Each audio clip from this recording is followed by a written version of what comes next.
ಶಿರೂರು ಗುಡ್ಡ ಕುಸಿತದಿಂದ ಮೃತಪಟ್ಟ ಲಾರಿ ಚಾಲಕ ಅರ್ಜುನ್ ಮೃತದೇಹ ಮಧ್ಯರಾತ್ರಿ ಉಡುಪಿಗೆ ಆಗಮಿಸಿತು. ಉತ್ತರ ಕನ್ನಡ ಜಿಲ್ಲಾಡಳಿತ ಮೃತದೇಹವನ್ನು ಶವಪೆಟ್ಟಿಗೆಯಲ್ಲಿ ರವಾನಿಸುವ ಬದಲು ಬಟ್ಟೆಯಲ್ಲಿ ಬಿಡಿಬಿಡಿಯಾಗಿ ಕಟ್ಟಿ ಕಳುಹಿಸಿಕೊಟ್ಟಿತ್ತು. ಸೂಕ್ತ ವ್ಯವಸ್ಥೆ ಕಲ್ಪಿಸದೆ ಮೃತದೇಹ ರವಾನಿಸುವ ಮೂಲಕ ಉತ್ತರ ಕನ್ನಡ ಜಿಲ್ಲಾಡಳಿತದ ನಿರ್ಲಕ್ಷ್ಯ ವಹಿಸಿದೆಯೇ ಎಂಬ ಆರೋಪ ಕೇಳಿಬಂದಿದೆ. ಉಡುಪಿಯ ಕೇರಳ ಸಮಾಜ ಬಾಂಧವರು ಮತ್ತು ಸಾಮಾಜಿಕ ಕಾರ್ಯಕರ್ತರಾದ ನಿತ್ಯಾನಂದ ಒಳಕಾಡು ಹಾಗೂ ಈಶ್ವರ್ ಮಲ್ಪೆ ಅವರು ಮೃತದೇಹ ಕಳುಹಿಸಿಕೊಡಲು ಫ್ರೀಜರ್ ಪೆಟ್ಟಿಗೆಯ ವ್ಯವಸ್ಥೆಯನ್ನು ಮಾಡಿಕೊಟ್ಟರು. ಬಳಿಕ ಅರ್ಜುನ್ ತವರೂರು ಕೋಡಿಕೋಡ್ಗೆ ಮೃತದೇಹ ರವಾನೆ ಮಾಡಲಾಯಿತು.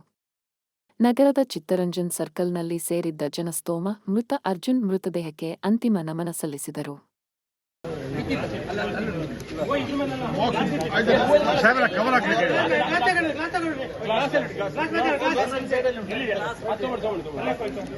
ಅಲ್ಲರಿ ಒಂದು ನಿಮಿಷ ಇದು ಕೊಡಪ್ಪ, ಗ್ಲಾಸ್ ಕೊಡಪ್ಪ. ಅಲ್ಲ, ಹೂ ಮತ್ತೆ ಹಾಕಿ ಗ್ಲಾಸಿನ ಮೇಲೆ, ಗ್ಲಾಸ್ ಮಿಕ್ಸ್ ಮಾಡ್ಲಿ, ಹೂ ಗ್ಲಾಸ್ ಹಾಕಿದ ನಂತರ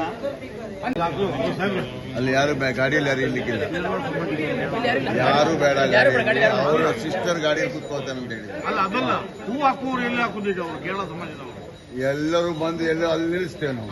ಅದೇ ಹೇಳಿದ್ ನಾವು, ಅದೇ ನಿಲ್ಲಿಸ್ತೇವೆ. ಎಲ್ಲರೂ ಖಾಲಿ ಮಾಡಿಕೊಟ್ರೆ ಮಾತ್ರ ಮೇಲೆ ಹತ್ಲಿಕ್ಕೆ ಆಗ್ತದೆ. ಮತ್ತೆ ಅವ್ರ ಸಿಸ್ಟರ್ ಮೇಲೆ ಹತ್ತಾರಂತ ಹೇಳಿದ್ರು.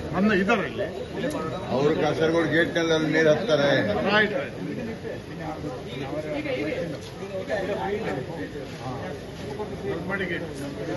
ಅದು ನಂಗೆ ಗೊತ್ತಿಲ್ಲ. ಆಯ್ತಾ?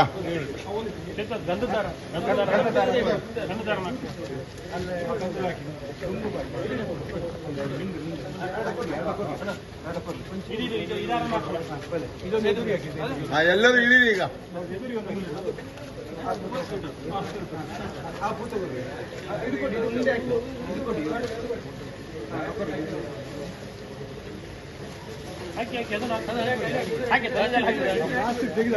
ಅಣ್ಣ, ಹಲೋ, ಹಲೋ, ಅಲ್ಲಿ ಯಾರ್ಯಾರು ಬಂದಿದಾರಲ್ಲ ಅವ್ರಿಗೆ ಕೂಡಿ ಹಾಕ್ತಾರ ಪಾಪ. ಎಲ್ಲರೂ ನೀವೇ ಹಾಕ್ಬಿಟ್ರೆ ಸಪ್ರೇಟ್ ಇದೆ.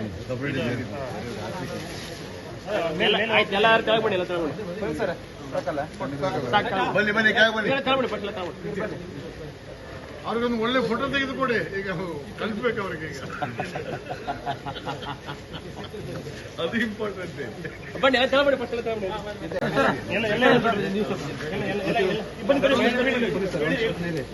ನೀವು ಬನ್ನಿ.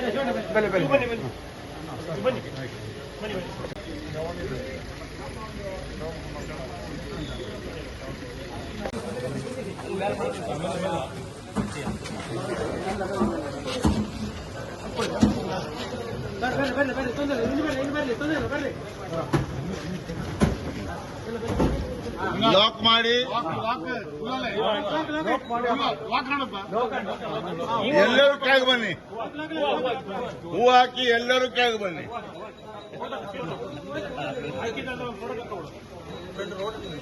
ಅಲ್ಲಲ್ಲ,